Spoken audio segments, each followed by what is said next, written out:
Good morning, everyone. The council's convened in for a couple of work sessions. This April 16th, 2025, we'll start out with jail services, high-level review. Good morning, Council. Amber Emery for the record. I'm going to introduce our team that is going to be giving the presentation today.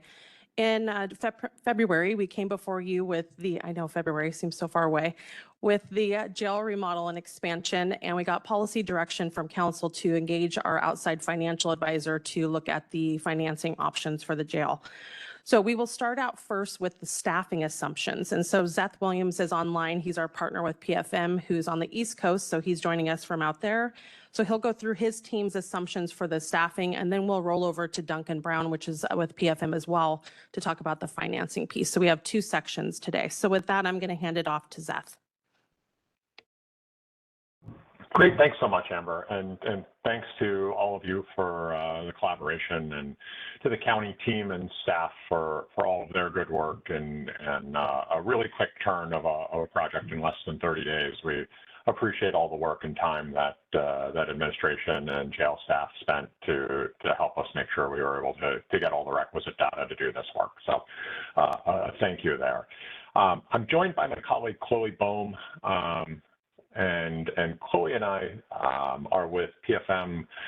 We specialize in public safety and the criminal justice system operations, staffing, and finance. We do this work across the country. And so we're pleased to have the opportunity to again, spend some time with Clark County and support your work as you think through the important policy decisions that are ahead of you.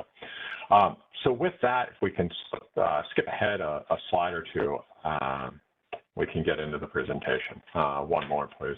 There we go. So what we were really asked to do in this kind of quick turn review was about two or three different things. First, to take a review of the major assumptions that went into the jail team's estimates for staffing, inmate population, and operations at full build, and what that looks like, and kind of assess the reasonableness of those. The culmination of that is this report. And so that we don't hide the ball, the general findings from it were that the assumptions and approaches were reasonable, or grounded, or thought out. We highlight a couple policy considerations for the county. That's not to suggest that it's reflective of any deficiency in what jail staff came up with, but rather some broader thoughts to the decision-making process and some considerations as you all go forward in undertaking this dialogue. If we move forward to the next slide, please. We want to spend a little bit of time going through each of the key assumption areas that we reviewed. And for that, we'll start with inmates.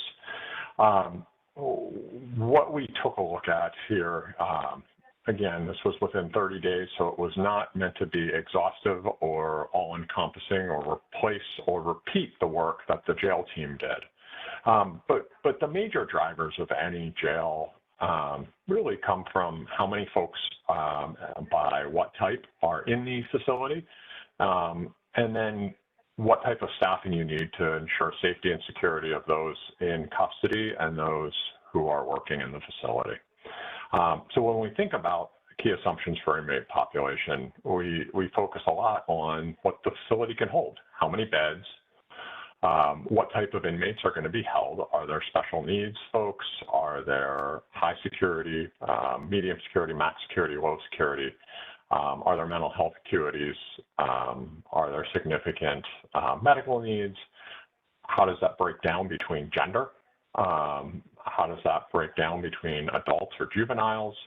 How does that break down between whether folks are sentenced or whether they're pretrial, or whether you're holding inmates from other jurisdictions?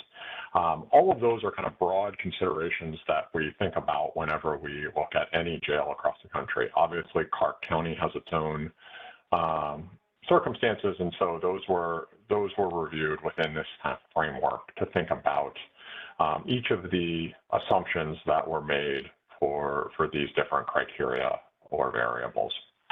We go to the next slide, please.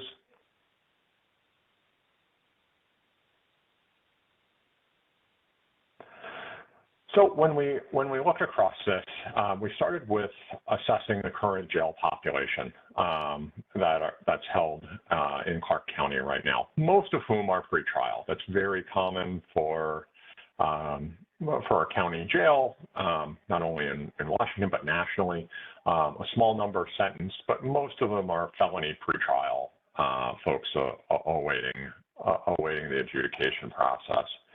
And among that, you'll see the split the greatest proportion was minimum security, and then the remainder was kind of split between your medium and max folks. Most of the jail's population is male, again, fairly consistent with what we see in other counties. In Clark County, there are no juveniles, so that makes it fairly straightforward in thinking about what the population would look like going forward. Obviously, the county currently contracts with several different entities, holding some inmates out of county, and then at Western State for psychiatric hospital needs. But those inmates really aren't held out or contracted out. Those are folks who can be returned to the county if their circumstances dictate that their needs would be or could be met. Held in the county facility. But understanding the different places where Clark County inmates may reside, if not under the roof of the jail, is an important consideration, and that was accounted for in our review and the jail team's review. Now, on a prospective basis, what we tried to do was look at this from both a partial build and then ultimately at the full build. Projections to understand what the drivers are, how the jail team and county were thinking about what the end state would look like at the full build model. And then we estimated what that could look like and why. And again, those general assumptions that the jail team made to us were reasonable for policy-making decisions. And seemed prudent for the information that was presented. Next slide, please. So here you'll see the inmate population bed capacity assumptions that we reviewed with the jail team. This is the work that they all produced and we're summarizing here. For the increases at full build, if you really focus on what I'll say second to right column, the one that's total increase, full minus current, that's really the net change at full build versus what you have today. And then by various type of bed or jail bed. So whether it's a dormitory or whether it's medical housing or a gen pop single bed, double or quads, et cetera, we show. And most of the increase here, what you'll see is general population quad beds are a significant driver, general population single beds, but then you see up top the orientation housing that I know jail staff have chatted about and the goals there, and we think makes sense from a safety and security and management perspective as well. Next slide, please. Could I ask a quick question? What is meant by orientation housing? Sure. So currently, and jail staff and county administration team, please feel free if you want to hop in and take this. I'm happy to answer it, but don't want to overstep my bounds either. Yes, Seth, Dave Shook here. I can go ahead and answer this for council. Sure. So Dave Shook, Director of Jail Services. So currently our population, once they are brought into the jail, they're almost instantly after assessment going up to general population.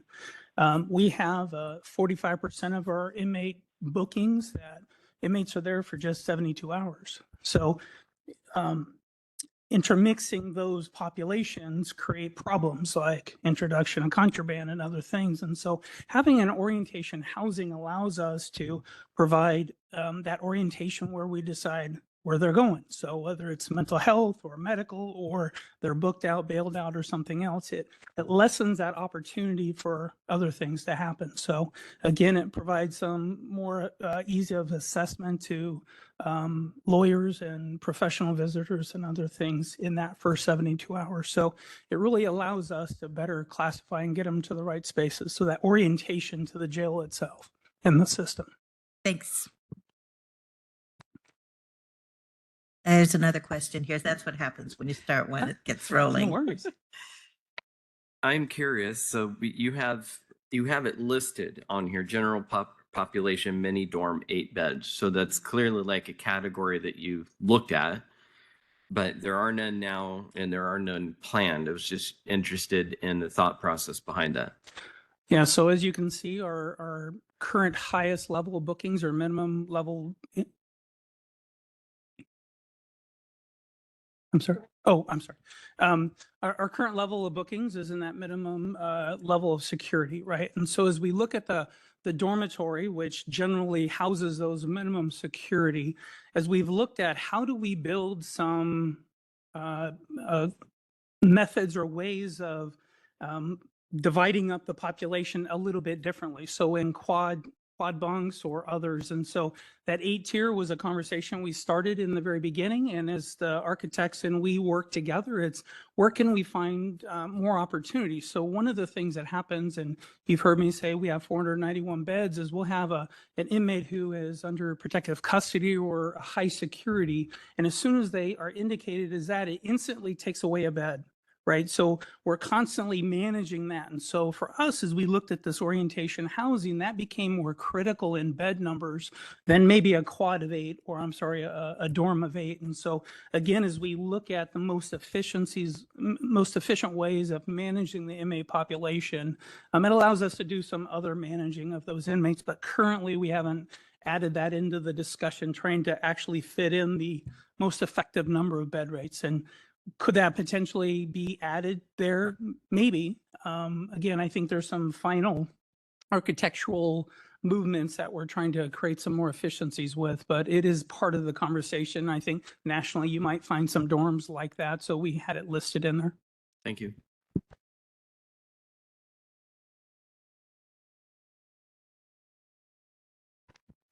Back to you, Seth.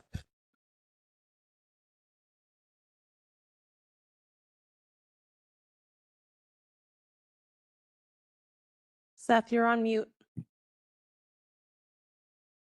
I'm sorry, is that any better? Hopefully? Yep. Great, thank you. Okay, I apologize. Sorry about that. So we took a look at the assumptions for population management. So that is, how many folks is the jail going to be able to handle? And at current, as Dave just said, cap is 491.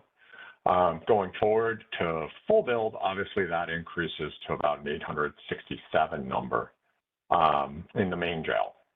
And the 491, which the jail does, is it gets higher in capacity and its available beds go down, and it has population management and the kind of control methods where certain bookings aren't going to be admitted. And if those policies were applied, you know, in essence, the folks that would not be able to be held today would be able to be held going forward. And the proportionality were to remain the same. What we show kind of in the last sub-bullet in the main jail, what you would see is how that population breaks out and where those thresholds would occur to keep the percentages essentially equivalent to what they are now at kind of the green, yellow, and red statuses. Obviously, those thresholds go up from what they are at current, and you see the current ones in the table at the bottom.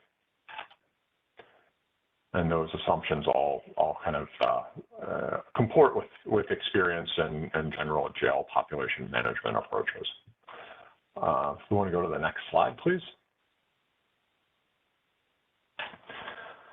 So another important driver of jail operation costs are the folks that it takes to hold and safely and securely maintain the population of individuals that are under its custody. And so going through staffing, if we want to go to the next slide, we took a look at the assumed number and type of employees, how the jail would be staffed, what post structure, on what shifts, what hours of the day, what things are 24/7 in nature, what things are mainly are perhaps only needed during waking hours, and so on and so forth. And so that was the focus of this area. We also took a look then at compensation, benefit costs, and other ancillary expenditures tied to the number of employees that would be necessary to staff the jail as it gets to the full build capacity. So if we want to go to the next slide, please.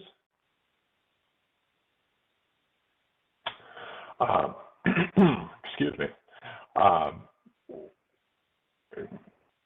We can go to the next slide, but I'll quickly summarize that slide as it's important to understand the pipeline of folks coming into the jail from a staffing standpoint, so that understanding what the assumptions are, not only for the number of staff needed, but whether there's the pipeline to hire and onboard the necessary size, whether that's recruitment, putting them through the training classes, and then what the capacities are for the training and onboarding of new personnel to make sure that the staffing levels are achievable and attainable within available resources to the jail.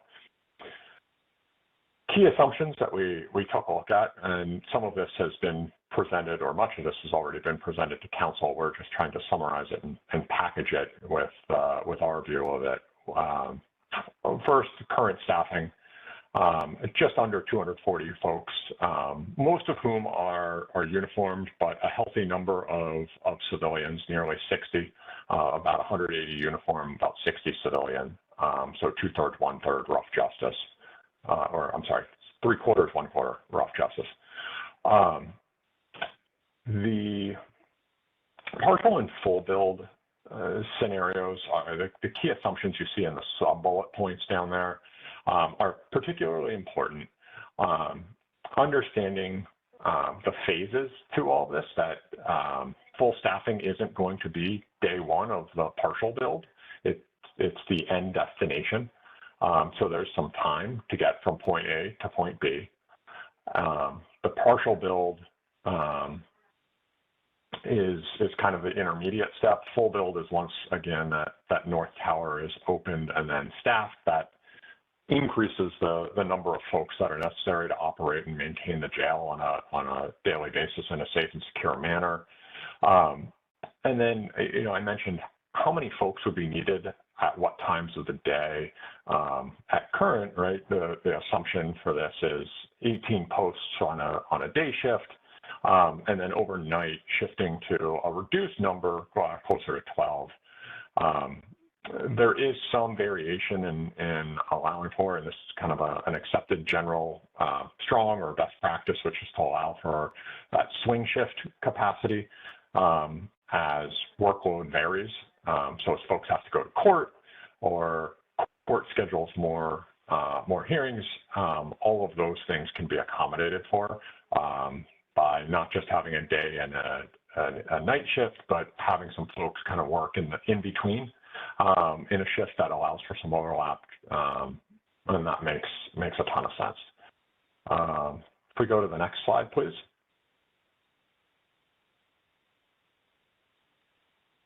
So on a post basis, what you'll see, and I'll kind of talk to the tables on these slides.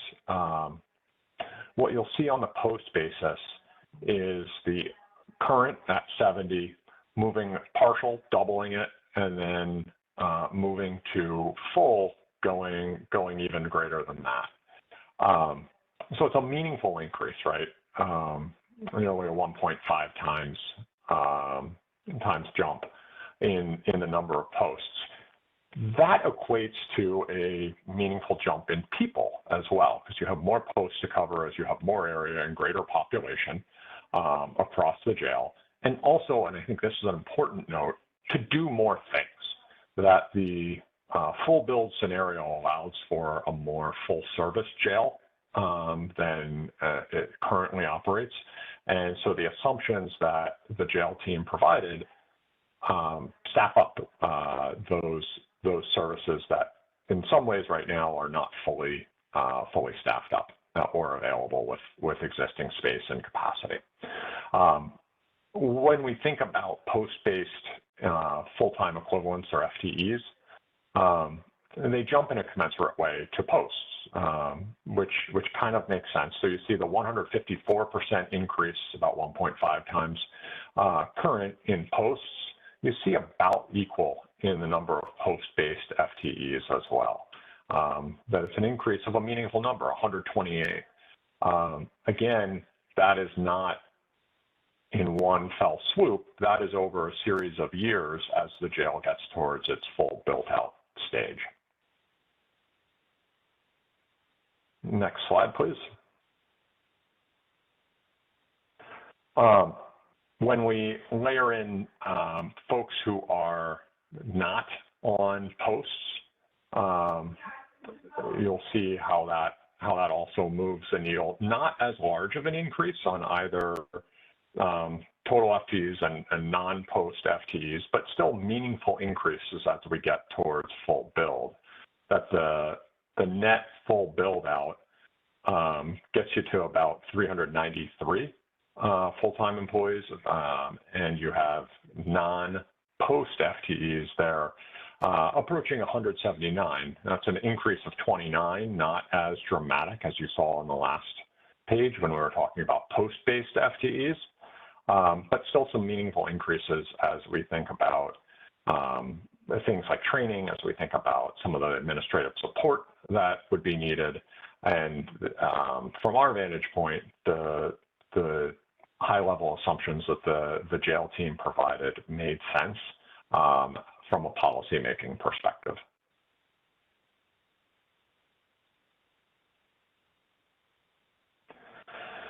So quick high-level summary of how we kind of put all of this together. If you think about this in a fairly linear fashion as we lay out in the table here, the current number of posts at 70 going up to 178 at full build out. And then that gets multiplied by a shift relief factor. Shift relief factor is simply the amount of time that, or the multiplier to ensure that one post is staffed in the way that it needs to be. Because folks have regular days off, they have vacation, they have sick leave, they have personal days, they have to do training. So there are times that they're being paid, but they won't be able to show up on post. So the shift relief factor is really the number that helps to calculate that. And the shift relief factor, other ways that another kind of term or approach to calculating the same thing is net annual hours worked. And the jail staff use that approach. That's a generally accepted method as well in the corrections industry. So it made sense to us in the broad way that they're thinking about it. That was included. So it's posts times that backfill factor need. That gets you to your post-based FTEs, and then you layer in the non-post-based FTE needs, and that's how you get to your total. So basically everything we saw in the preceding 3 or 4 slides, this is just a summary of that, kind of showing the math of how it all gets put together and kind of stacked on top of it itself to get to the total necessary staff at just under 400 at full build out.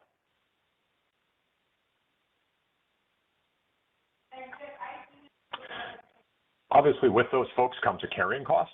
And so we took a look at the assumed salaries, benefits, ancillary costs, whether that be equipment, IT, ongoing operation, like operational requirements like uniforms, cell phones, all of those sorts of things that the jail team and county internal services calculated on a per employee basis. So we reviewed their estimates for getting to partial and to full build out across a series of years. And generally the the assumptions made sense to us that the long-range approach to thinking about this was practical, was grounded in reason, and currently available data. Next slide, please. Then, as I had touched on, one of the key assumptions that we focus on with a lot of our clients, and including Clark County, is what's your ability to hire, to hit numbers? If you're showing a need for additional employees or your assumptions are driving you in that direction, what's your capacity to hit that target within your available means? And the county jail team had reasonable thoughts and reasonable approaches to projecting how many folks could get through the academy and what time, what capacity it needed at the training academy to be able to do so, and how it would go about that experience over a multi-year period. So all of that's laid out here, but we found the assumptions to be generally reasonable and thoughtful in the approach.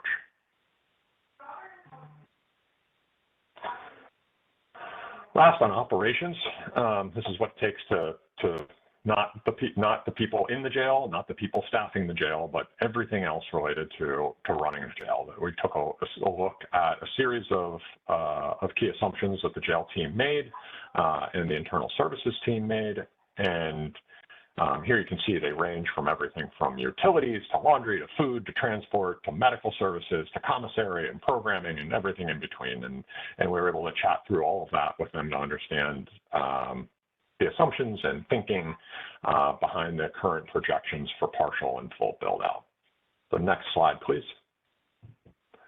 So this is just a description of all of the current assumptions that are going into it. I won't go through in detail and read through each of them, but generally speaking, all of the assumptions here we were able to verify and kind of discuss with the jail team and internal services team to ensure that they were captured in what they had presented in February and what they're looking at going forward. And again, we're generally reasonable in approach. Next slide, please. So just as we did for some of the others, some of the key costs and how they might change over time from current, based on projections from the jail team at partial and then to really to full build out. What you'll see is the carrying costs, not surprisingly, if you're going to house more people, your medical costs are going to increase. If you're going to house more people, the cost of food and laundry is going to go up. And if you're going to house more people, it's going to cost more from a utilities perspective, and it's going to cost more from a facility management perspective. So all of those go up in a commensurate way. The jail team had a nuanced approach that not every cost moved strictly in proportion to inmates. Some were on a per head basis, but some were not. For instance, in facilities, obviously a newly constructed facility may not have as many ongoing maintenance needs at day one, but the fact that there is a greater square footage area to manage and to ensure is operating safely and securely, those costs will go up, but not necessarily in a straight line based on the number of folks or the square feet covered, because some of the things that you're going to be buying or building would be in better shape and better states of repair than you currently have in your existing jail structure. Next slide, please. So I'll stop here and quickly summarize. We took a high-level look and had hours of discussion with the jail team to go through all of the preceding assumptions, whether it relates to inmates, to staff, and to operations. All of those seem generally reasonable to us from a policy-making approach, that there's a thoughtful, intentional approach to how those things are being projected going forward. We provide a few ideas and thoughts to help hopefully frame some policy discussions as you all think about next steps with this. So if we want to flip ahead, we can start to talk through some of those.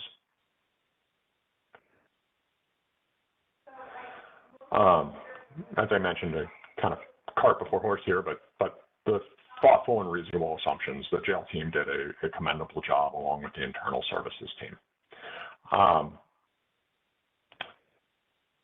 One of the things that we've heard throughout, and this isn't just a jail team thing, but one of the things we heard was that the jail population is projected to increase as general population in the county increases and as the number of law enforcement personnel increase in the county and its municipalities. That may be the case. However, it's not always the case in other places. That jail beds are not a straight line function of the number of law enforcement personnel, nor necessarily population. And we cite the example of New York City as probably one of the most notable examples of this nationally, in that the incarceration rate for New York City is actually lower than what it was when it had more law enforcement officers and lower population. So in essence, moving in a different manner to what has been discussed or at least contemplated at times in Clark County. So that's, as much of anything, that's just a word of caution to think about what the underlying drivers of population are, what the county's policies are designed to be or not to be, and how you want to think about some of those longer term policies and operational decisions that will really drive forward as you think about the jail and getting from current status to what you want it to look like at full build. Next, as the county thinks about the, sorry, I have to go back one slide. I'm still on finding 3. I apologize. I realized I said next and didn't mean next slide, but next finding. So apologies for the confusion. The coordination of the county criminal justice team is really important. And when I say criminal justice team, I don't just mean jail. I don't just mean county administration. I mean all areas of law enforcement, the prosecutors, the courts, the public defender, the real criminal justice team system-wide should think about what its policies are. There's a risk, and we've seen this across the country, that anecdotes get picked up and taken to be fact. So going back to, if population increases, we need to increase the size of our jail, maybe is the answer, but not definitely. And if we have more law enforcement personnel, they're going to arrest more people, and that means we need a bigger jail. Maybe, but not definitely.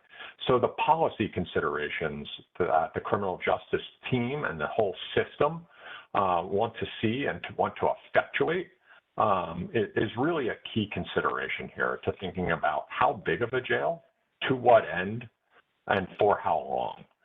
And that coordinated approach among the criminal justice system will generally get you to a better and probably the best case answer for Clark County of what is the right ADP going forward. What are the policies that we want to pursue, and does that support a given ADP or not? And then you can really make an informed decision around build out to make sure that it fits the needs that Clark County's policymakers, elected and appointed, are seeking to deliver for residents. Seth? Now, next slide, please. Yes, please. This is Councilor Wolf-Fuentes. I have a question for you. You mentioned in the high-level findings, the second bullet point, that the city of New York's incarceration rate of about 70 per 100,000 in population. What's it in Clark County? And I'm assuming because the jail's constantly at capacity, it's probably hovering around 90, 95. Is that correct?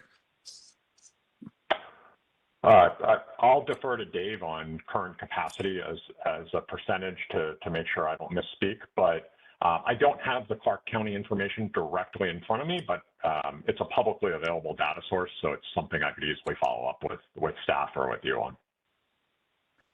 Counselor, I don't have that specific fact off the top of my head or in our paperwork, but I can get it for us. Yeah. Okay. Thank you. Sure. There's another question. Go ahead. Yeah, I was curious on, the baseline facts that we're looking at, and you gave an example of New York, for example. My question would be is, how does the trend average? I mean, is New York an outlier, or is there plenty of experience that goes the same way, or where does that average lie of what typically happens when a population grows? Yeah, so it's a fantastic question, and it's jurisdiction specific. And as you might imagine, the policies that a given jurisdiction chooses to enact can help drive the results one way or another, right? So as population increases, at the same time, if there's a crackdown on certain petty crimes or misdemeanor offenses, you will generally see increases in number of arrests and potential incarceration. If counties enact or cities enact policies that do more cite and release, you'll generally see incarceration wane. So I don't want to give you a hard and fast answer because there's a lot of policy that goes into this, and the decisions that elected and appointed leaders make can drive these policies. In New York, and the reason for highlighting this is not do or do not do what New York did. Rather, it's to say that there's a continuum of experiences, and that increases in population or increases in law enforcement officers do not necessarily always equal higher incarceration.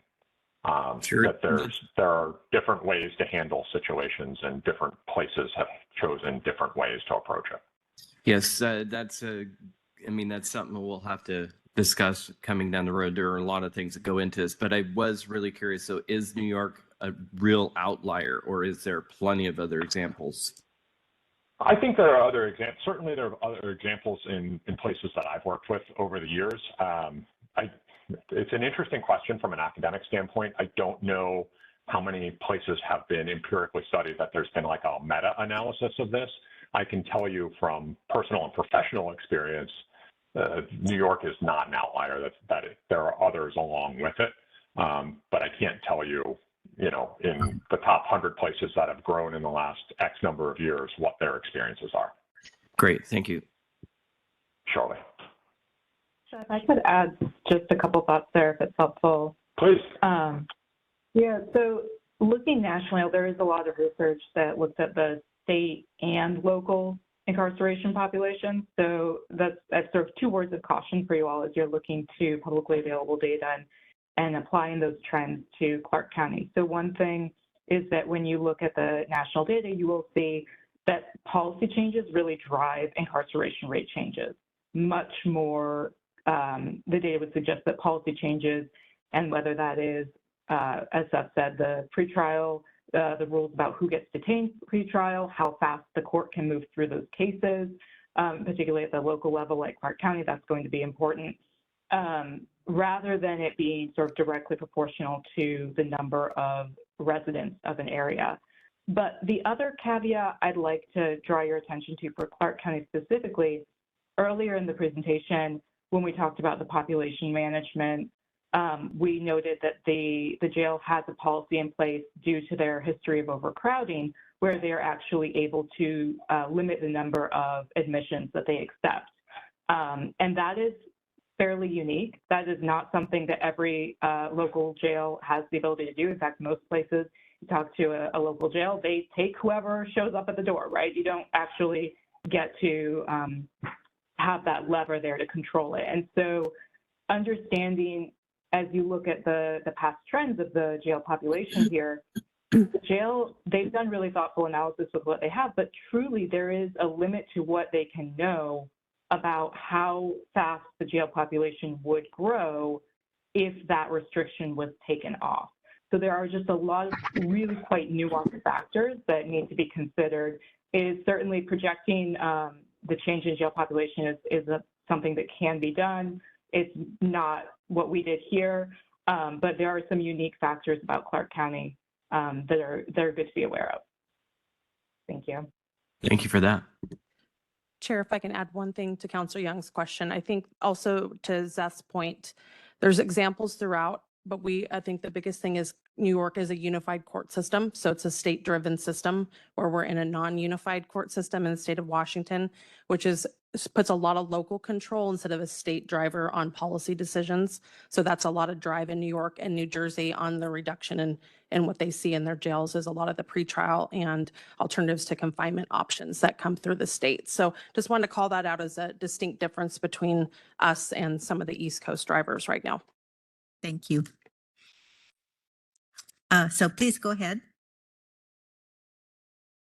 Fantastic. Thank you. If we want to skip ahead to the next slide, please. Finally, our last finding here is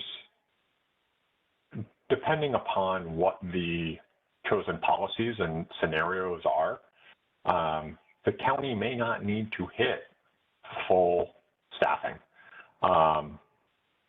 quickly, potentially at all. It depends what the policies are that the county elects to pursue. And so again, this isn't to say do one thing or do another thing, but to lay out from our perspective that the consequences of policy decisions have different carrying costs. And so the jail team did a very commendable job building out assumptions based on the data that's available to them. As county policymakers think about whether that the baseline assumed full build meets exactly what the policy goals that the county is trying to hit, or whether there are shades of gray along the way and some things may change. Those decisions will affect different carrying costs. And one of the big carrying costs, obviously, is the number of folks that it takes to securely and safely run the jail facility itself. And so the overarching finding is that an intentional approach to staffing over a multi-year period that is consistently evaluated for ongoing needs and future needs is the most prudent approach. And that may not be telling anybody anything that they don't already know in Clark County. But I can tell you from lived experiences working with other clients, that's not always the norm. And so we always like to say it in plain English, so that there's an intentional multi-year approach to thinking about hiring that allows for real-time changes because circumstances can change as you go forward. The needs, the opportunities, the challenges all can be very real today and change tomorrow. And so taking that broader horizon with key benchmarks along the way is one of our findings that we strongly encourage the county to take up regardless of its policy choices. Great. So with that concludes our formal. Oh, Okay, I'm sorry. thank you. I think I cut off your closing there, but thank you very much. This is really helpful information. We I guess need to plan based on what we know today in light of a lot of unknowns along the way. Amber, did you want to Yes. say a few things? Chair, if I can have, Michelle, can you go back to slide 8? I just want to hit home on Zeth and team's his finding number 3, which talks about the population. I think we've had some questions about how many jail beds we need. I just want to call attention to that specific amount. So slide 8, please, if you would go back. So at the last bullet point that Zeth has at the full build, it talks about, we talked about that 80% capacity. So today we're 491 and 80% of that is 392. So I just want to call out to council so you're clear about kind of, we're not looking at so much population or law enforcement saying that that's what's going to drive. What we're looking at is, this is a 50 to 75-year facility. As we already know, we were from the 80s that our jail was built and what that gives us today. So if we're looking at 80% of the capacity today, so 392, right? That's what we have, 491, 80% of that to be able to move the population around, as Dave has indicated for the classification, 392. If we open to DOC today, which is around 100 beds that we have contracted in the past. If we open to the hub today, which is the chain that goes up and down the corridor that is for transport, that's an additional 200 beds. So we would be at 592. So if you look at Zeth's last bullet point, that pretty much leaves 200 beds for 50 to 75 years. So when we're looking at capacity and really thinking about the thoughtful approach that we've did with trying not to overbuild a jail, trying not to underbuild a jail, and it's really, there's a lot of assumptions and policy making going into that. But what we know today, if we were to turn on those two levers, we would already be at almost 600 beds. And that would leave anything for the next policy changes with law enforcement, whether it's tough on crime one decade and not the other, that gives us that flexibility. And it's around that 200 bed sweet spot that we will have for that capacity for the next 50 to 75 years. So that's just wanted to call that out. I know there's been a lot of dialogue with our county prosecutor and various other folks on the intentional method that we looked at for the bed count that we're using. Just wanted to call that out, Chair. Thanks. Yes, questions. Go ahead. Amber? Yes. Really quick question. So on page 7, the inmate population bed capacity assumptions. Yes. And I know that we have folks that are struggling with mental health in jail now. Currently, there are 0 beds, Yes. whether it's partial or the full build on U-174. Where are they currently being housed?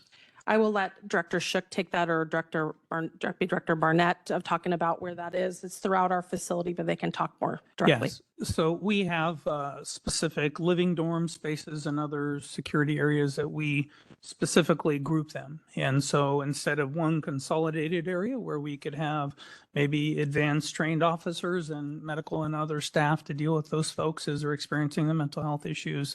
Right now, it's a smattering all over the jail. So everybody has to know everything generally. So, and it really spreads our mental health professionals and some of the other doctors out throughout the facility, where having this mental health housing component would actually allow us to consolidate and be more efficient with that. So. And it's safer for the inmate and as well as our staff to have that folks in one area that we can have a direct supervision element. Yes. And I guess I would just add one more thing about some of the extra levers, as Amber had spoken about. Often, weekly, monthly, we get calls from probationary services or other special needs courts asking for accessibility or room to do stuff in our jail, to be able to use us as that last step in some of the processes that those systems would use. And oftentimes we don't have space, as you've all seen. And so anyways, as we look at that, and again, the 80-20 or 85-15, whatever that right percentage of inmate management goes, is almost every day we're asked to do something more than what we have. So this flexibility allows us also to do things that we've never done and create different programs for the types of inmate populations that we already have, but we can't do anything with. And so again, as we look at the future, again, you're a little bit of a crystal ball, but we know, as Amber had mentioned, we get pretty full very quickly if we were to actually open up all the things that people are asking us to do today. So anyways, just wanted to add that. Other questions from council? Councilor Belcott, do you have any questions? No, I don't. Sorry, I couldn't take myself Okay, off that's mute. okay. Thanks. I don't see you, so I just wanted to give you an opportunity. Just in listening to this, it's really good that we have this analysis and, someone outside looking at what our assumptions are, knowing participating in the Law and Justice Council, how complex our system is. We have multiple police departments. I'm wondering what are the policies that this council could even influence in that. And then I look at this information and think Law and Justice Council needs to be aware of this and understand and have a chance to ask questions about these assumptions. And again, I think it's all getting us on the same page moving forward. So I'm hoping some of those things can happen, but I don't know what policies, and maybe that's something Amber and Dave, you can bring forward if there are certain policies. I mean, funding, certainly there's a policy for you, but what we can do to, influence things one way or the other to achieve the objectives that we're hoping to be able to provide in the jail. Chair, I would mention yesterday you called out district court for the EHC, on our separate business yesterday. We have a really robust alternatives to confinement in our county that if we didn't have pretrial, if we didn't have EHC, they would be housed in our jail. So that's another piece that if we didn't have that policy, but that's not policy set by council, that's policy set by the judiciary. So the judiciary is driving that policy, and we are very blessed, I think, at this point in time to have a very forward-thinking judiciary to try to keep people out of confinement and only have the folks that are absolutely necessary. But what happens, I think, currently now, and we've talked about that in our tours, is that we have the sickest folks that end up in our jail now with that capacity. And so we've tried to be thoughtful when we looked at design to think, okay, we have a medical housing area because we often have folks that will need to be transported out, transported back. And that's a high cost to us as a county to pay for that.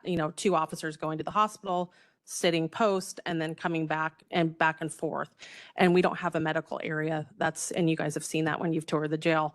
Our nursing area is this big, and we have a little area that's for folks that are really sick that's on the side, and that's it. So I think for us, as we look at thoughtful ways, it's engaging through that Law and Justice Council, Chair, to your point, to keep those policy levers rolling through the judiciary to keep our jail population down.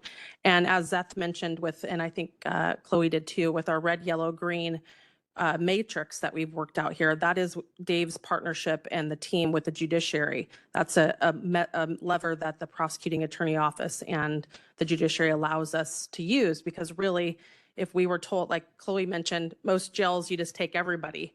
Well, we need to get to a point where we are allowing officers to do what they need to do on the street and then bring to our facility if needed, and then go quickly through the judiciary process if needed, or when it happens. So I will just say that we're constantly engaged in those conversations to make sure that we have the best policy in our county. Thank you. And then the other thing I wonder about is what data do we need to inform those policies? Because, the population that's been used, number of officers that's been used, and there are no officers per 1,000, all of those things. But it sounds like those policies that really are have more of an impact one way or the other. So, well, in our state, in Washington, we still have bail. Most states do not. They've abolished bail throughout the United States in various ways, where you're looking at it from just a risk to the society, not necessarily, you have to put up 25 grand, a 10% of 25 grand to get out. So we still have bail bonds and stuff in the state of Washington that in a lot of states we do not. So I think there's a state level piece, and the fact that we're an ununified court system is a complexity, because each of those layers is a policy maker with their own decision-making ability. And then we are the recipient. So defense and the jail get whatever the prosecutor decides, whatever law enforcement decides. And so we have to plan for those nuances in our county and make sure that we have the capacity that's necessary.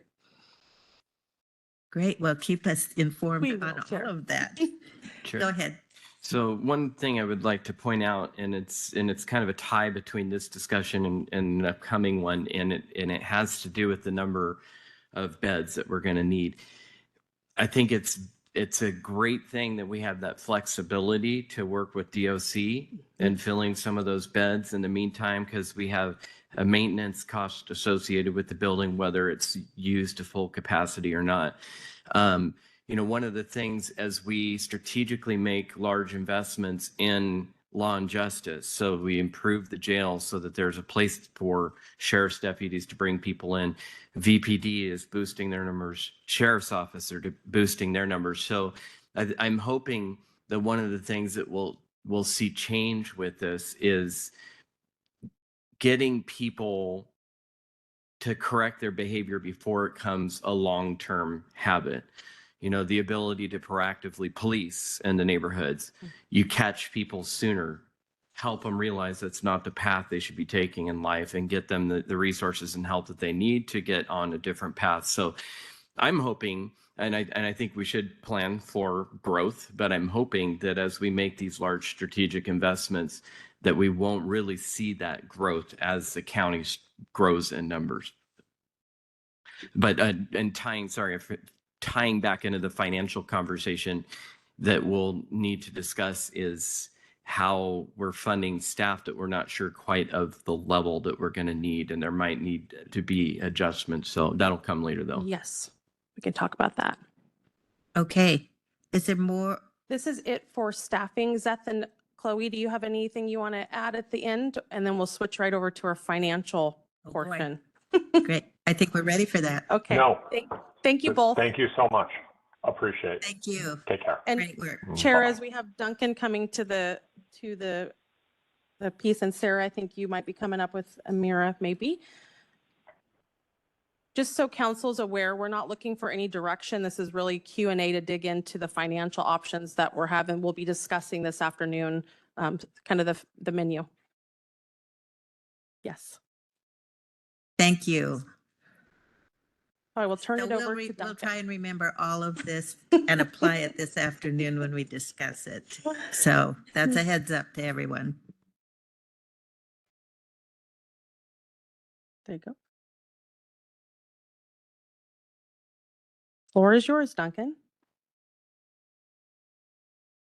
Okay. Good morning, counselors. My name is Duncan Brown. I'm with PFM, but a slightly different part of PFM than my colleague Seth. I'm actually based in Portland and work throughout Washington and Oregon, and we serve as the county's municipal advisor on capital and debt management issues. And we've been in that role for about 10 years. So this is not my first time up here, but it is the first time, at least in maybe a year or two. Okay, is that a little better? Perfect. So I have another slide deck that was really focused on funding and financing options for both the capital and incremental operations and maintenance costs of a new or renovated facility.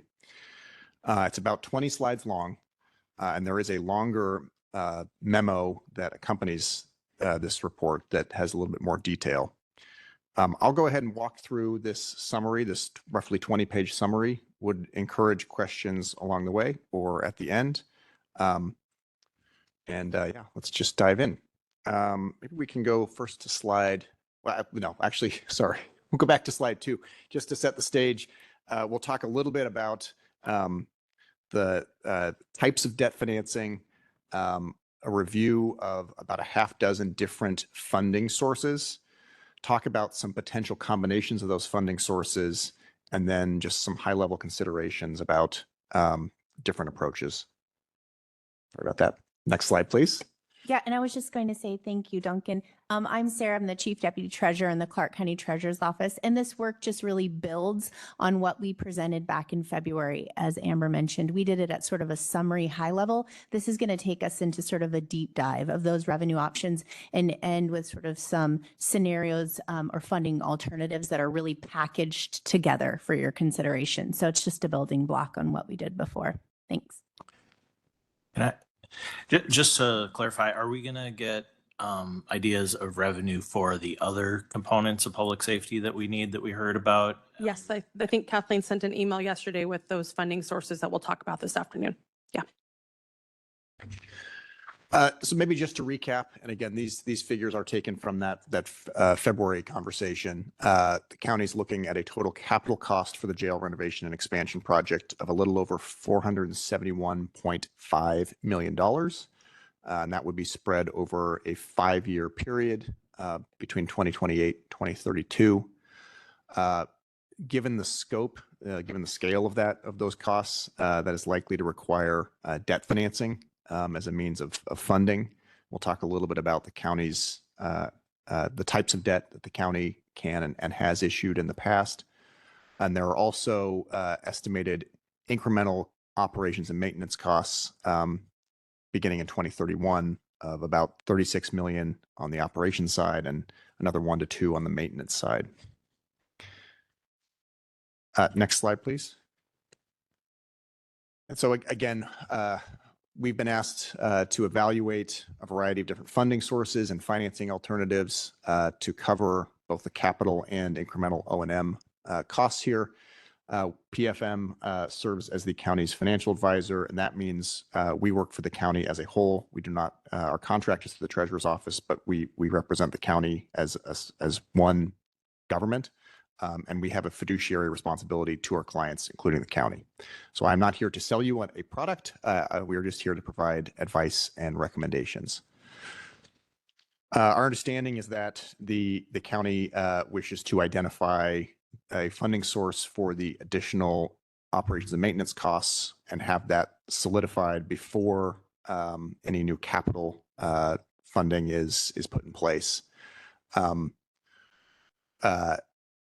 Given the scale of both the capital cost estimates and the O&M cost estimates, it's likely that there will need to be multiple revenue streams. We'll talk a little bit about the scope of each potential revenue stream, but let's say 2 or more is probably, that's just the way the math works.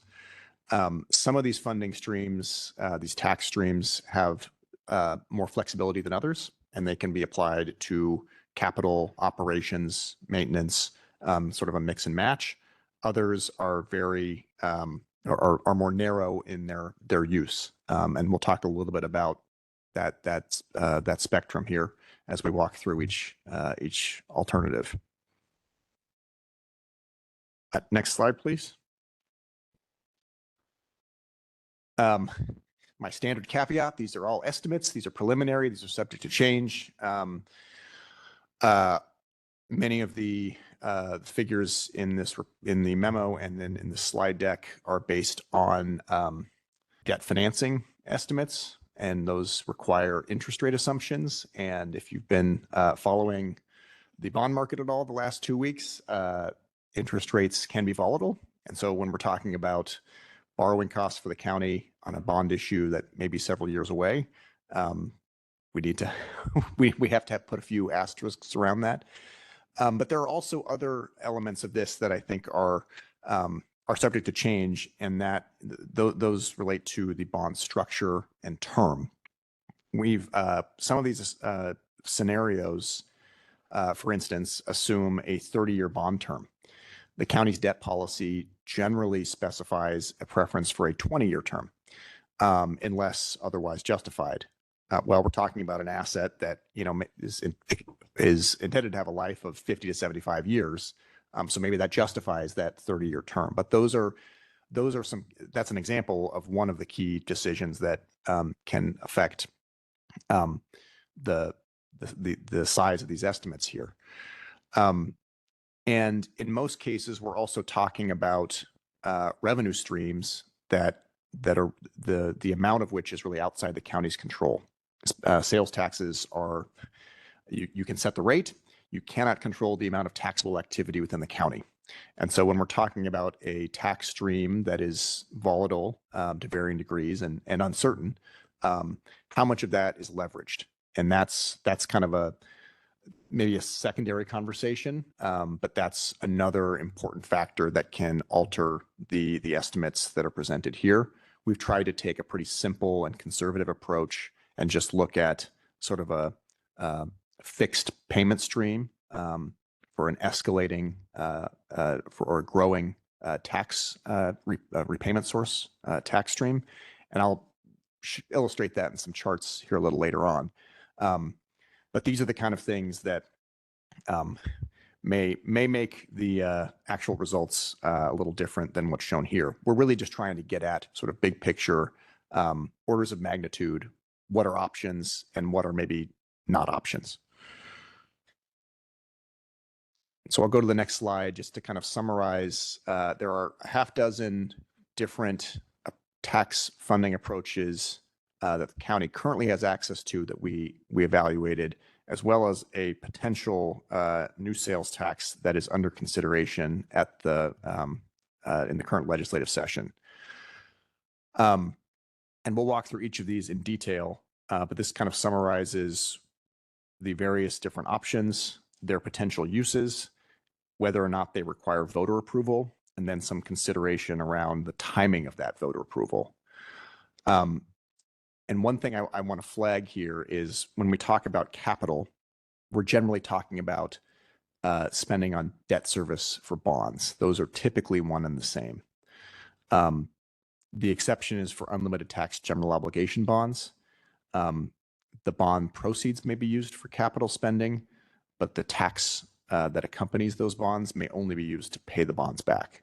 And that's a little different than the sales taxes and real estate excise taxes, where you can spend those dollars out of pocket on capital or operations and maintenance, as the case may be, or you may spend them if they are eligible to be spent directly on capital. You can also spend those dollars on debt service for bonds that have been used to fund capital expenditures. I'll go to the next slide here. And when we're talking about bonds, there are really two types of bonds that the county can issue. One is what we call unlimited tax general obligation bonds, and these are what we generally see for school districts. These are voter approved. They require 60% plus one supermajority, as well as a 40% turnout requirement from the last general election, last gubernatorial election. And in this case, voters authorize a specific bond amount and term. And then that comes with a new excess property tax that can only be used to pay debt service on those bonds. And that property tax is unlimited in its rate or amount.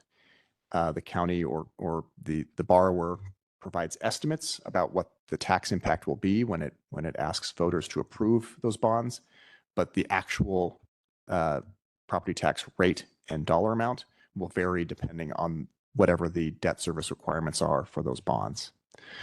And again, that's a little less common for counties, but you see it's very frequent for school districts, and this is it's effectively the same thing when we're talking about a county or any other government.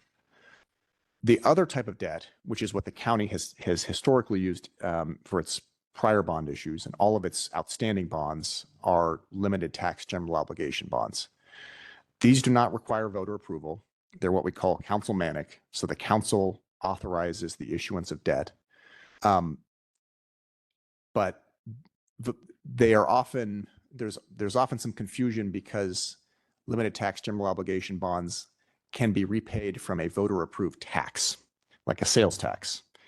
And so if that's the case, the voters may be asked to approve a tax that's expected to make payments on those bonds, but the bonds themselves are not voter approved. They are authorized by the council.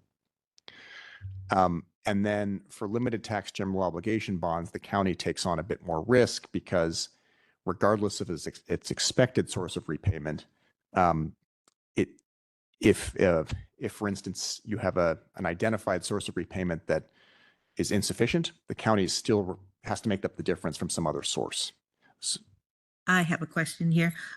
So if the council makes a decision for these LTGOs, but we fail on the sales tax, that goes to the voters, then we're still on the hook to make those payments. In that scenario, yes, I will say it's most common that a government will ask for approval of the tax prior to authorizing That's smart. the issuance of bonds. But the county does pledge its full faith and credit whenever we issue bonds. And Okay. so we are always on the hook in this LTGO scenario. So, Always a matter of timing. yes, revenues first. We do get questions because there are statutory and constitutional limits on both of these types of debt. The limit that the county is closest to still has about $1.5 billion remaining. And so it's not really meaningful in this context. The more realistic limits are the county's ability to afford the types of the amount of bonds that we're talking about. So those constitutional limits are so high that they're not really applicable here.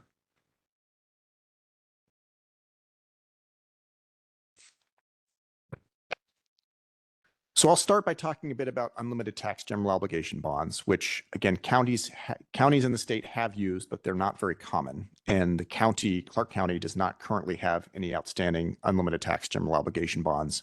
Your school districts have many of them, but the county does not. These may be considered at any election, but you cannot ask voters to consider, if you fail once, you only get one more shot that year. Can't go to the voters more than twice a year. And again, this is asking voters to approve a specific dollar amount of borrowing and a term for each series of bonds within that authorization. The actual impact on an average homeowner or property taxpayer will be a function of market conditions and the ultimate bond structure.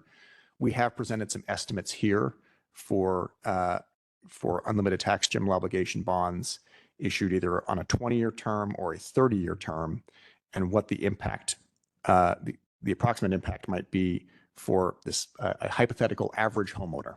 And so using a average home value of $540,000 this year, and then looking forward a few years to bonds that are issued a bit closer to the expected start of construction for the jail renovation and expansion, we calculate an average homeowner cost of between $136 and $156 in year one, and then over time that would decline. And so the average annual cost over that 20 or 30-year term would be a little closer to $117 to $140 for this hypothetical average homeowner.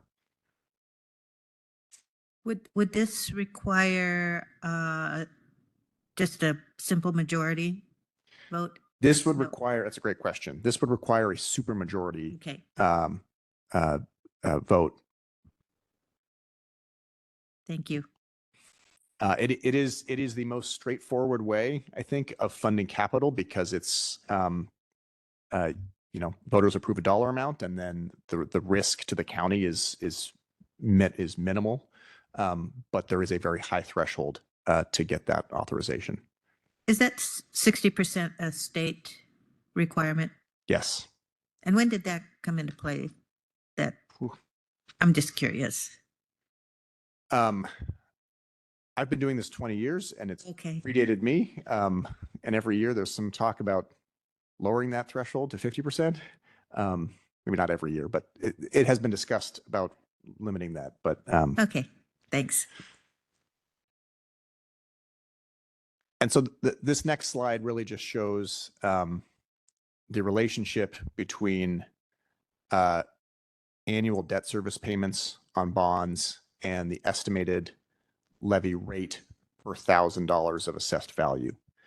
And so with a fixed annual payment here somewhere in the high 20 to low $30 million annually, so fixed payments on those bonds, the estimated levy rate would decline from the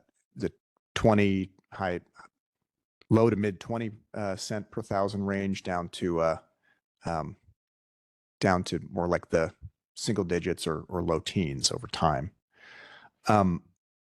This is a little bit simplistic because it's just sort of forecasting a consistent rate of growth for assessed value for individual properties and the county as a whole. That's not how assessed value grows. It tends to grow in spurts, and then sometimes it goes down. Over the long run, ideally, it continues to grow. So this chart is a bit of a overly simple look, but it is generally that's you would expect in year 10 or 20 or 30 that levy rate and that cost for each resident, for each homeowner, would be a little lower than it is at the beginning.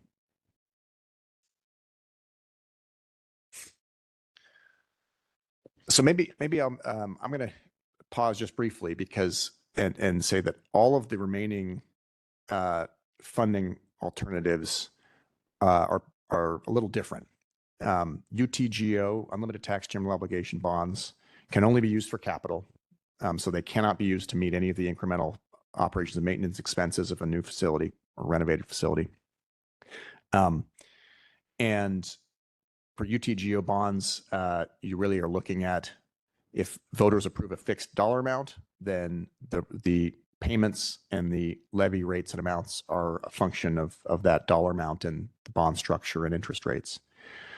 All of the remaining scenarios look at a specific tax stream that may vary, and the county could decide to leverage all or a portion of that tax stream through limited tax general obligation bonds. And so everything that follows is a little bit different. We're looking at sort of what is the potential size of this new tax stream. In most cases, these are sales taxes. And what is the county's ability, roughly speaking, to borrow against that sales tax revenue stream for a bond issue, or to use that sales tax not for bonds, not for debt service, but for operations and maintenance. So everything from here on out is a little bit different than the conversation for unlimited tax general obligation bonds. Before we move on, just a real quick question on the bonds. Are all of those able to be like reissued or refinanced? Are there any that are restricted from that? Or? Great question. Yeah, that's for either type of bond, unlimited or limited tax. The market standard is a 10-year call feature. So the bonds can't be refinanced until year 10. And at that point, and anytime thereafter, they can be. Okay. That's not a legal requirement. That's a market convention. And so it's not atypical to see a 7 or 8 year call feature. It kind of depends on the county's goals and investor preferences. Okay, thank you. So I'll move now to the public safety sales tax, which has been used by several other counties in the state recently to fund new corrections facilities. This is a countywide sales tax that does require voter approval. Clark County currently imposes the first 1/10. This tax can be levied up to 0.3%. So there is 2/10 remaining. And we're really only looking at that 2/10, that incremental 2/10. Our assumption is that the existing 1/10 is spoken for. It's that remaining 2/10 that could be used for new costs. What's unique about this tax is that it is shared between the county and its cities. And that revenue sharing is formulaic. It's based in statute. The county receives 60% of the countywide total, and the cities receive the remaining 40% shared on a pro rata basis based on population. And where this has been used elsewhere in the state by counties using it to fund corrections facilities, they have entered into interlocal agreements that provide for revenue sharing by the cities towards the project. So in other words, they're getting more, they're using more than that 60%. And in some cases, it's 100%, at least for a period of time, to fund the project costs. Go ahead.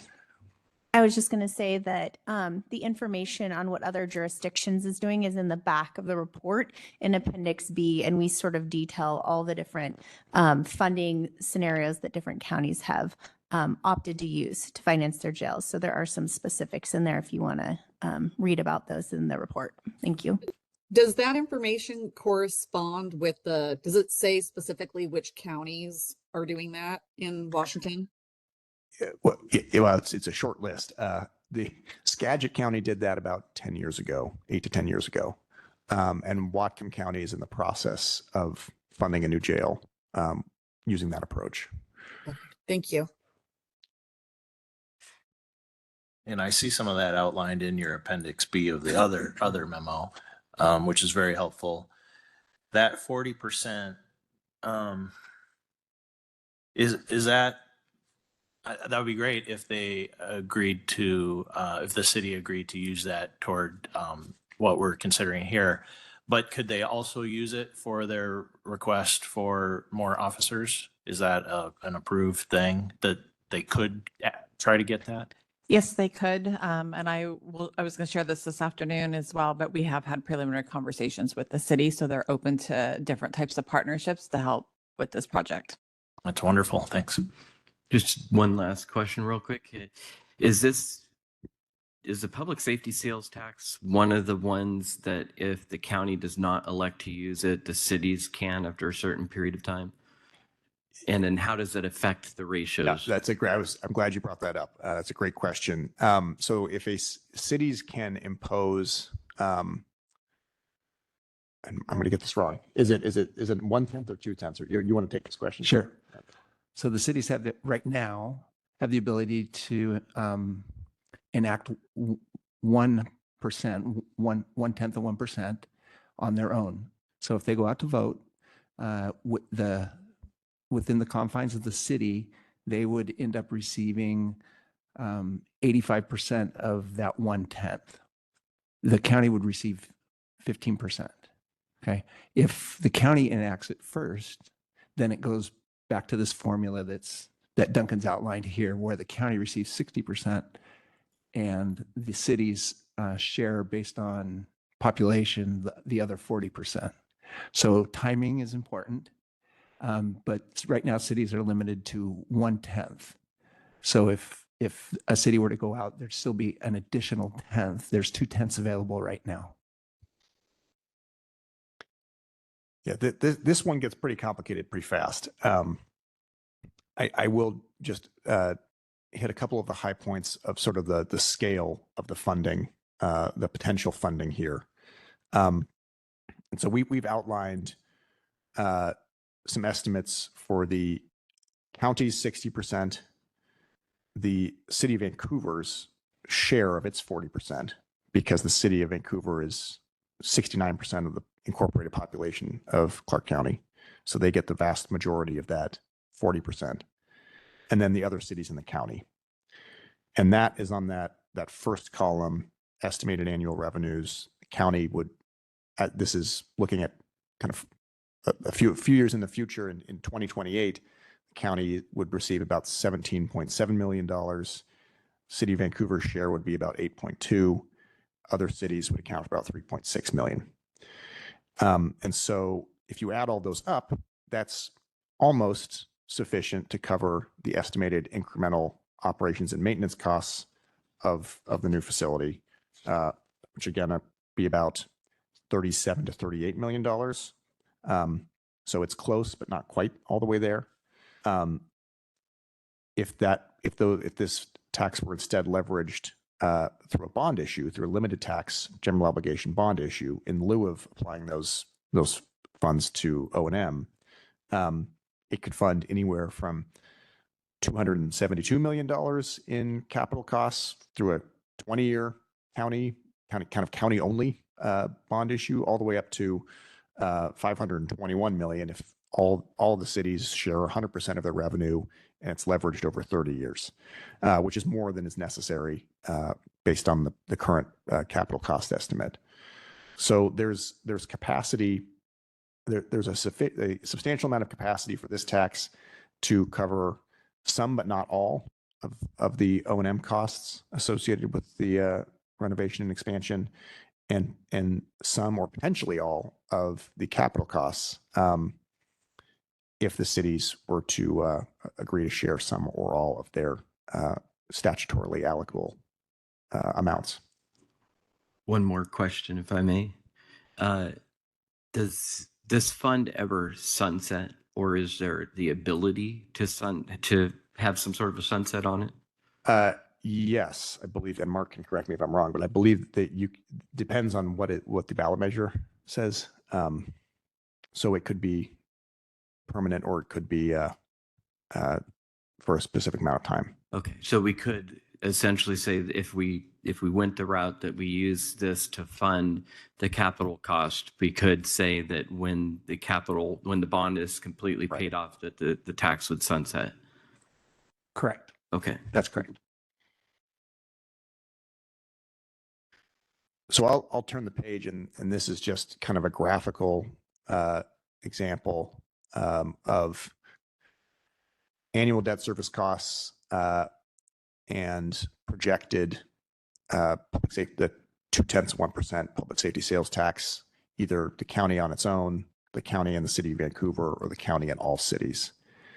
And the bar charts, the stacked bar charts at the bottom of each graph show annual payments for 2 series of bonds. So we're assuming that the bonds are issued in 2 different series, given the kind of the 5-year construction horizon.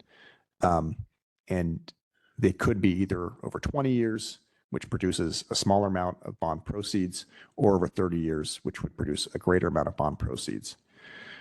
One thing I'll note, and this may be obvious, but is over time, we're assuming level annual payments on these bonds, and sales tax is volatile and it can go up or down, but over time it generally trends upward. And so there is, as you get out a little further to years 15, 20, year 30, there's a gap between the amount of projected sales tax revenue and the debt service requirements on these bonds. That's neither a good nor bad thing from our perspective. That's just something to be aware of, and think about kind of what those funds could be used for. And one of those things may be paying off the debt early, because at year 10, those bonds would become callable.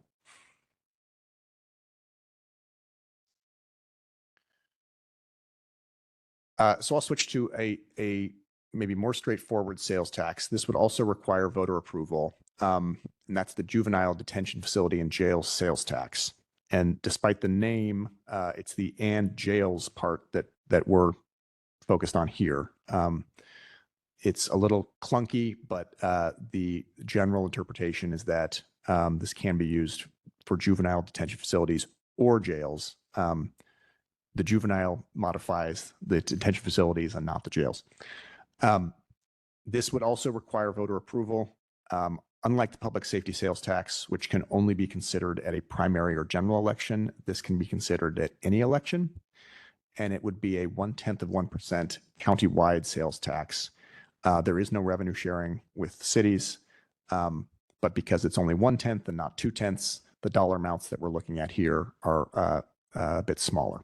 And so this could fund roughly half of the incremental O&M costs of the expansion and renovation, or roughly half of the capital costs of the facility through a bond issue, but not both. So this is a more straightforward sales tax, but is also more limited in its amount and scope. Chair. Yes. I think this question is for Amber.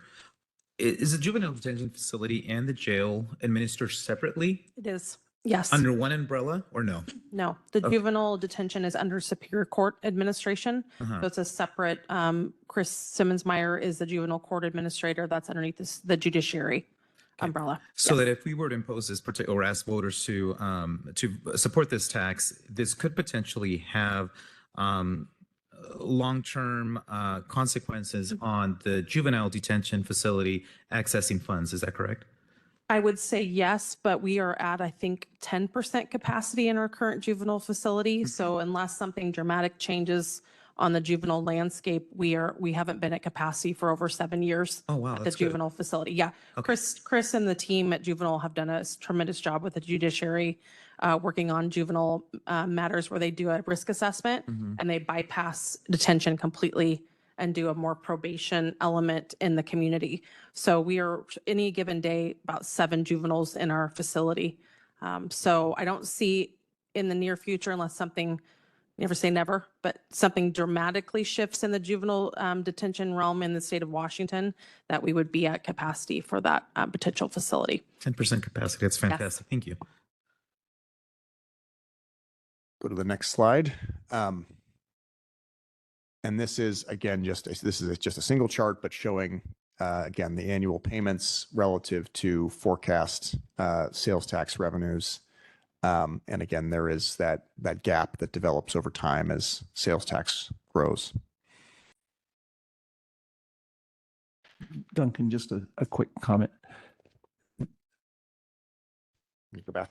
No, there are possibilities to structure in your bond structure to mirror revenue streams more closely. And I just thought I'd mention that. So. Yes, that's a great point.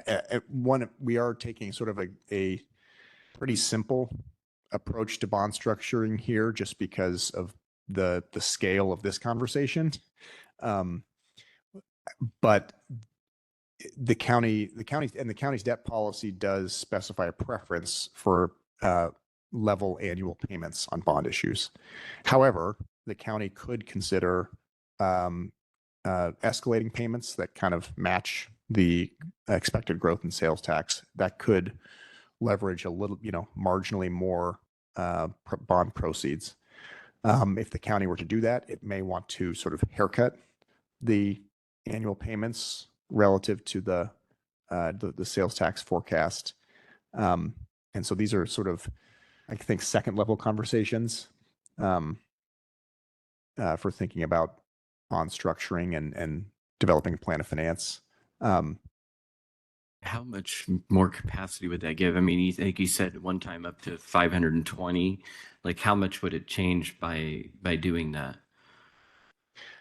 It's a great question. It depends on which tax we're talking about, because some of them are broader in scope than others. And so, if we were talking about a public safety sales tax approach, and the county and there were cities that had agreed to a revenue sharing arrangement, that approach may not be necessary, because you wouldn't necessarily have to leverage more of the revenue stream than we've shown here, because the amount is already enough to fund capital costs.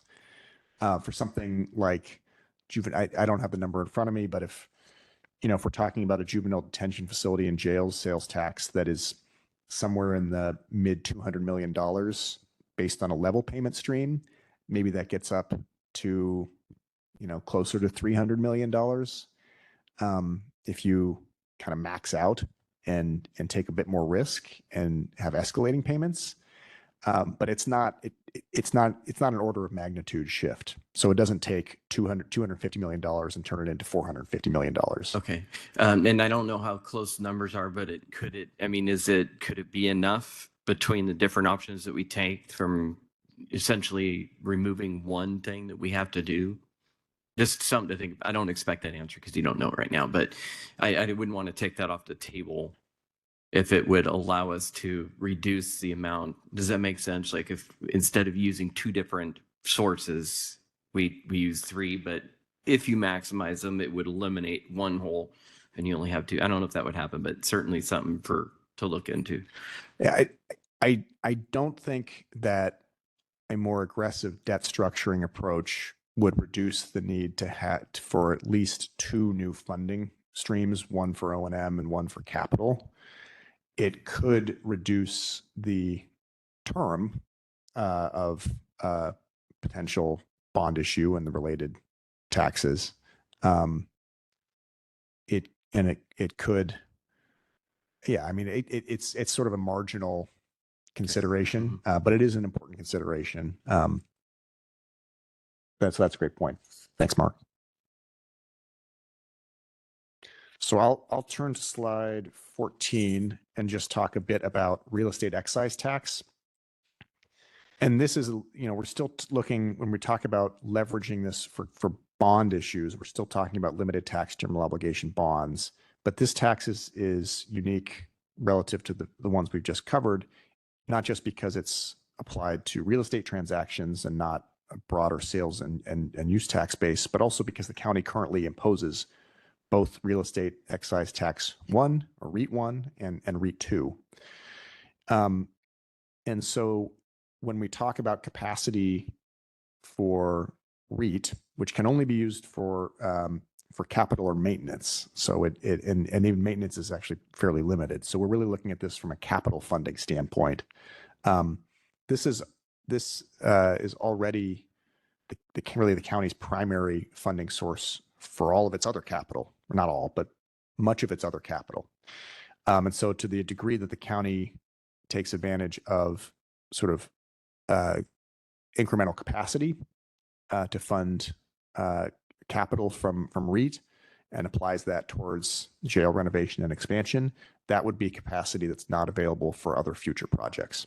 So that's an important distinction relative to the other things we've talked about, which would be new funding that doesn't currently exist. The capacity here is pretty modest, at least in the context of the costs we're talking about. And that's kind of in the 70 to $80 million range for a bond issue. Again, assuming kind of a conservative level payment approach. And that's illustrated on slide 15. The legislation that you have referenced on there, would that make a big impact? Oh, yes. Thank you for that. I keep forgetting to get to the footnotes. The legislation that would align. So right now, REIT 2, the second 0.25% is more limited in its uses and could only be used for this, for the jail renovation and expansion up to $1 million per year. And so it could free up some additional dollar amount to be spent on jail renovation and expansion project. But my understanding is that the county is already planning on those funds for other purposes.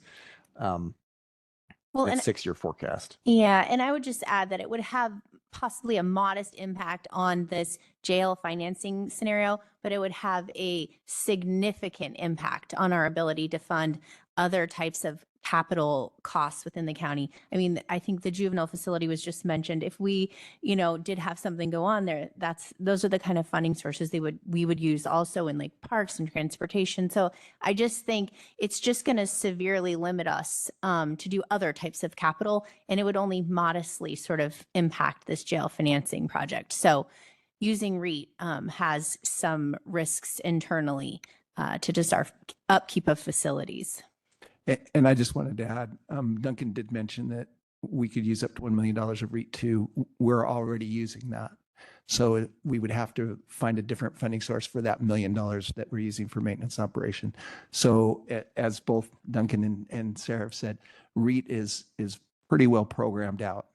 There's not a lot of excess capacity right now in the REIT bucket. So. And we've traditionally used REIT for debt as well. And so we can actually maximize those REIT dollars in a lot of ways. And we just did that, right, with the court facility and the jail work center. And so we're actually able to leverage those dollars for even greater impact in the county and other efforts. Just to add to that, the REIT was a component of our stormwater rate. So if that also, remember we talked about that when they programmed that out, so that would have to be adjusted if we did dip into the REIT, as Mark mentioned. That might mean increasing the rates. Correct. Yes, it could be. So we wanted to highlight REIT because it is, it is a key funding source for county capital and could be used, at least to some extent, for jail renovation expansion. But there are trade-offs, and the capacity is not at the same level as some of these potential new taxes. It could be an incremental funding source on the capital side, but it's not, it's not nearly enough to cover the full cost or even a half of the cost.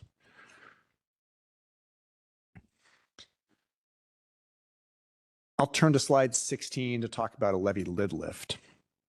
And this, there's a lot of complexity to levy lid lifts, which are not, one slide really can't do that justice.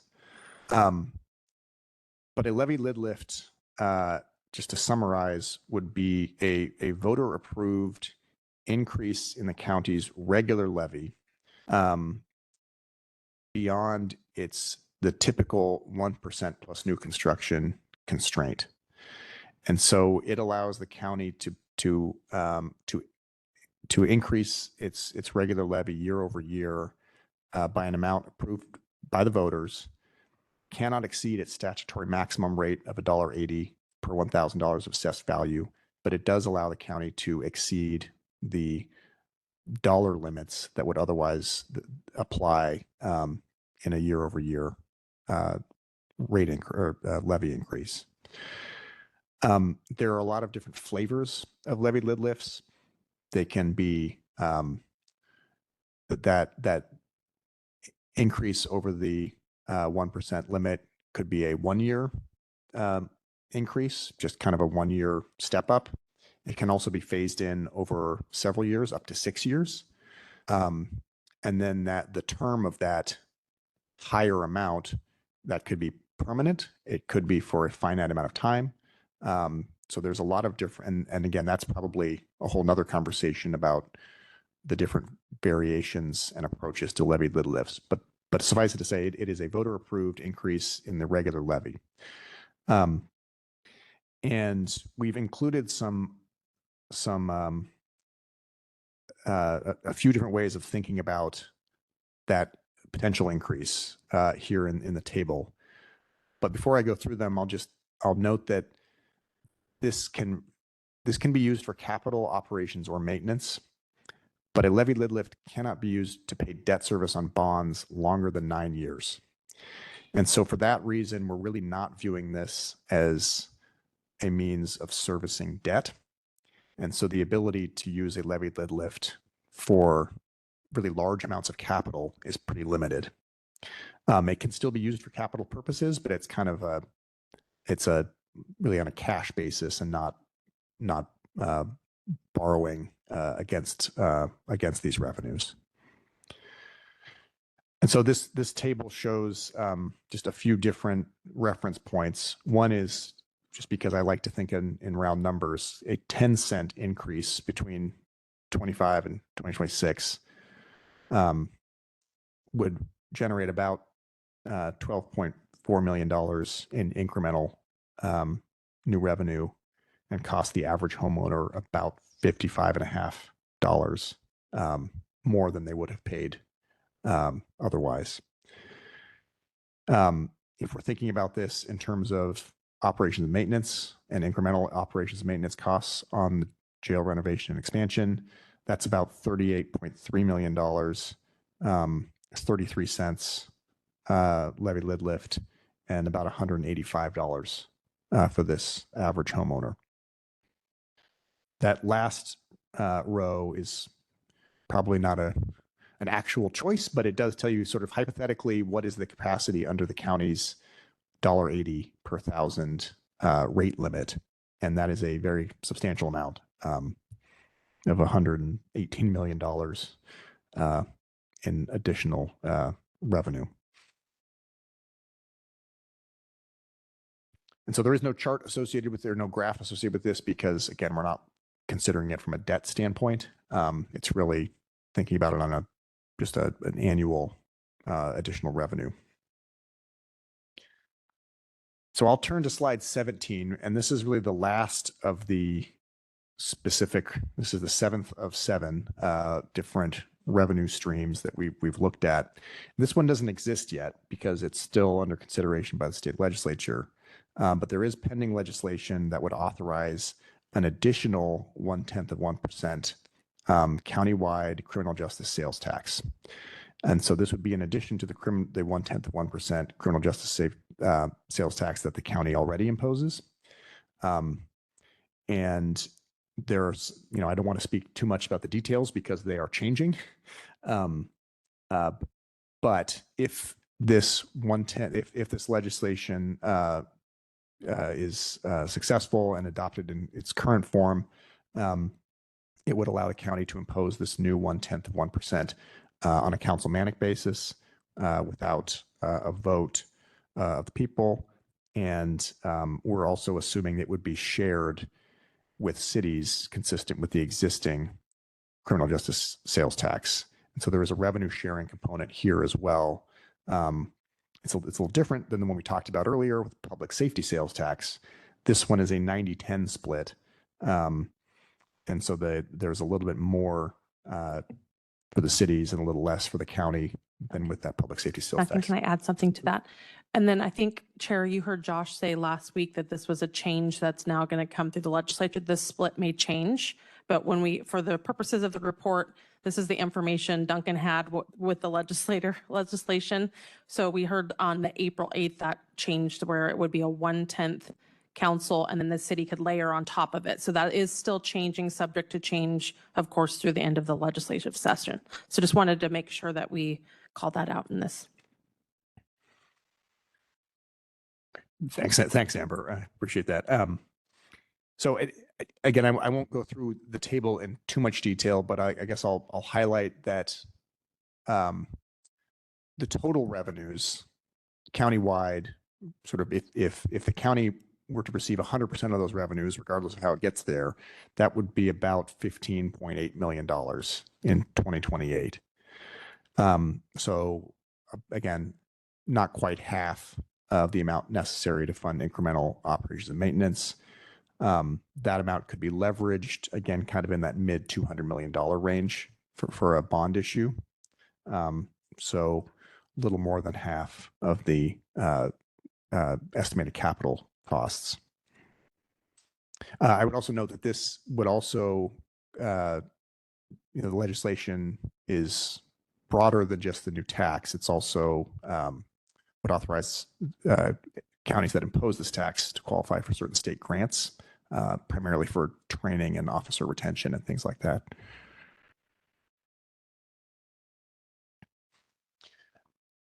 So I'll turn to slide 18, which again is just sort of a visual of projected sales tax, annual payments, illustrating that gap based on how we're conservatively structuring the bonds. Oh, Chair. Go ahead. Thank you. Just so looking at all the options and your Appendix B, which covers correctional facilities and what they've used to fund their facilities, it looks like the public safety sales tax funded 5 of them. The juvenile detention tax helped with 2. And then there is something here that you call the criminal justice sales tax at 0.1%. It looks like 4 of them have used that. What is the criminal justice sales tax if it hasn't been passed? Is that a different thing that we haven't discussed? No, so that's a good question. I should have done a better job clarifying this. The county already imposes the 0.1% criminal justice sales tax. What the legislature is considering is an additional 0.1%. So we're not looking at the one that's already in place again. We're using, I assume. Right. Okay, thank you. Thank you. Counselor, yeah, the county imposed the criminal justice sales tax back in, I think it was 1990 something. And we use that right now to support our sheriff's office. I can look and find out exactly what year that was, but it's been some time. And we're already using that to fund our sheriff's office operations. So Mark, just to clarify though, that is the split formula that Duncan's referring to that is current. And then Josh was indicating in our legislative meeting that they're changing that formula for the new tax. Not that that's all, not confusing at all.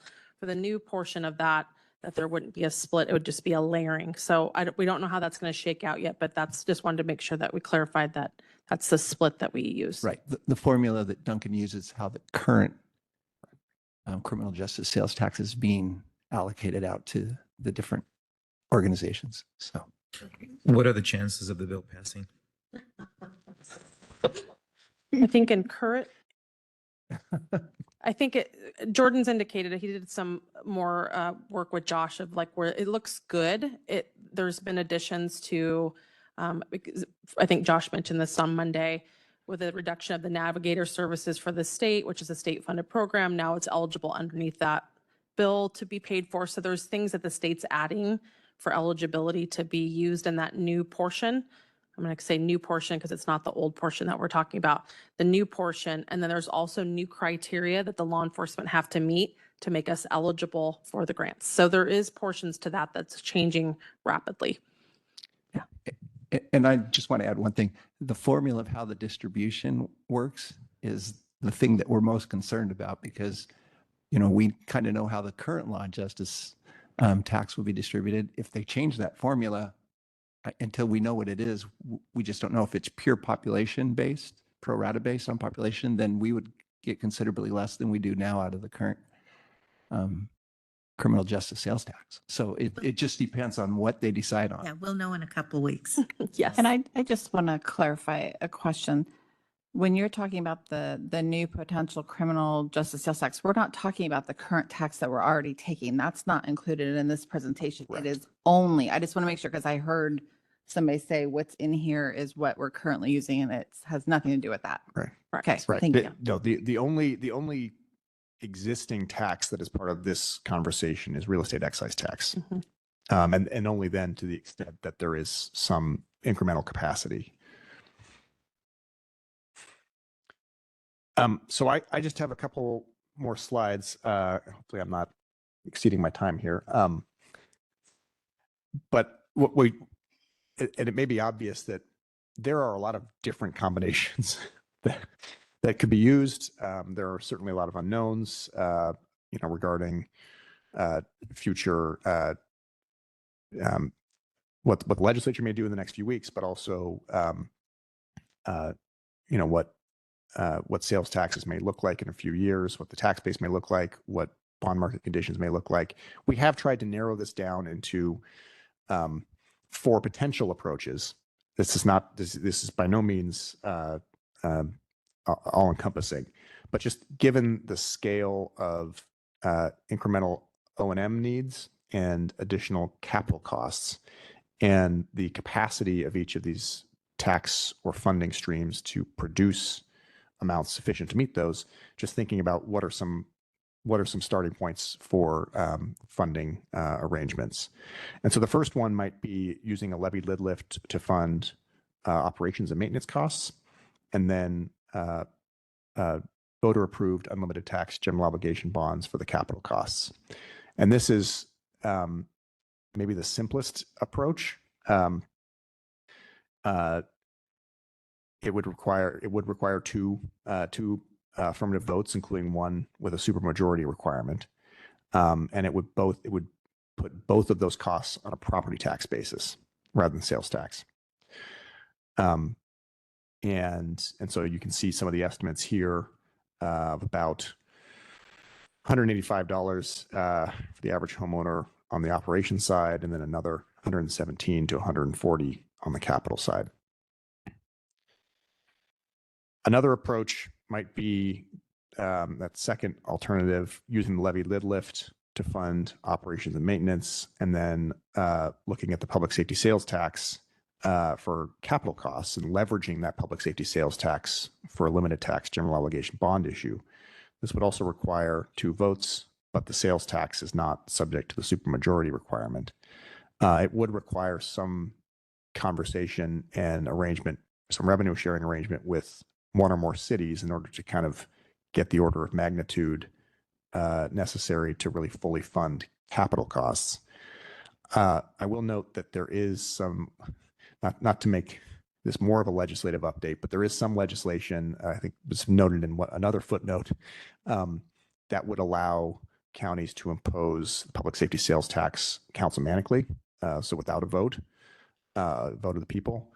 I think that legislation is stalled. And so we didn't really explore it much. It doesn't change the economics because it doesn't authorize a new tax. It would change the way that the additional 0.2% could be imposed. So that was good to hear. It was in another meeting during our last legislative update. So that has stalled that bill to allow councilmanic approval. That's my understanding. I don't know if there's any correct. further update. We're still watching it, but it passed in the Senate and died in the House so far. So of course it could be resurrected, but it's looking like more likely than not that it's going to completely die. Okay. So I'll change to the next slide. It's a little bit like the books that had different animals that had 3 different parts to them, and you change and you get a different animal combination. I don't know. maybe that's too specific of a reference. This was when I was a kid.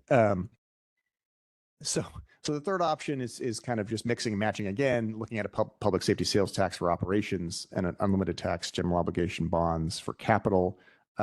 again, 2 votes required unless that legislation is resurrected for public safety sales tax, would require a revenue sharing arrangement, and would also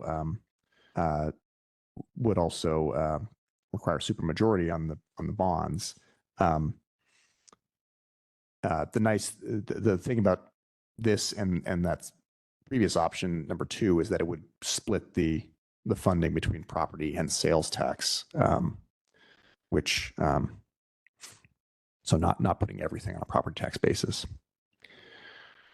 And then the last one is maybe not as specific, but we did want to note that the county could use some combination of various sales taxes to fund capital, or frankly to fund operations.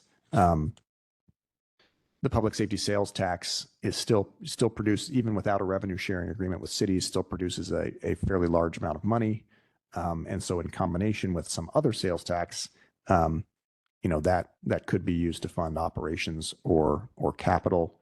That could require multiple ballot measures, again, kind of depending on what comes out of the legislature. So there are trade-offs in that respect. But there are some ways to kind of cobble together multiple funding streams to meet either operations or capital costs. And that brings me to my just concluding remarks, which really, there are lots of combinations here.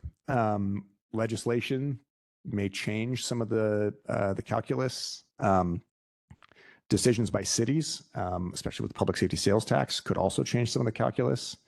It's likely, though, that at least 1 and possibly 2 voter-approved funding measures would be necessary in order to fully fund incremental O&M and all of the capital costs associated with this facility.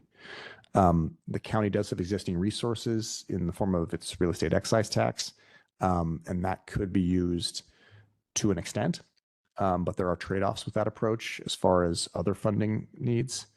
And I guess I'll also just flag some of the timing considerations in that, if we're talking about multiple ballot measures and the desire to identify operations and maintenance funding prior to making a request for capital funding, what does that look like? Consider that the public safety sales tax in particular has some restrictions about when it can be placed on the ballot. And public safety sales tax, or potentially criminal justice sales tax, may also require some at least agreement in principle with cities if it is going to be sort of a standalone funding mechanism. And so the timing of that relative to any ballot measure is also something to consider. Thanks so much for this information. It's super helpful. So under the best case scenario for the public safety sales tax, with a good agreement with the city, with 521 million, does that not cover all our needs? Is that potentially cover everything? That would cover all of the capital costs and potentially some of the O&M as well. And that can be on an August ballot? August or November. Okay. Thanks. We will have an opportunity to talk about and provide some direction. So you've given us a lot to think about for the next couple of hours. Well, I appreciate the opportunity to come and talk about this. It is a lot, but hopefully, hopefully this has been helpful, and would welcome any other questions. Chair, if I can add real quick, just grateful to Duncan and his team at PFM, the white paper that they had put together, as we'll talk about this afternoon. There's so many different law and justice layers that we're looking at, and our funding mechanisms are the same, and they're also the same for the deficit, and they're also the same for other needs that we have currently in the county. So as we talk through some of that this afternoon, he has given a beautiful foundation with all the detail that's there so that we can talk about in detail what the different funding mechanisms and how we layer in our project needs for all the law and justice aspects that we have. So I just wanted to say thank you to Duncan and Zath and their teams. Are there any other questions from council? Just one, do we need to look, I think it sounds to me like our policies are in alignment for us to move forward with these, or do we need to look at adjusting our policies as far as debt and such? No, I don't think so. Coincidentally, though, we are actually going through a debt policy review at this time. And I actually just had Duncan look at our debt policy and provided a few small edits, and I've sent it to Kathleen and Mark and Emily as well. But I think our debt policy as it stands today would help us facilitate any of these options. It allows for some flexibility in the terms. And I think it lays the proper foundation for us, being able to implement if there are funding options chosen. So I don't think it's limiting us in any way. I think we're good. Great, thank you. Thank you. Any other questions? Okay, thank you very much. Thank you. This is very, very helpful.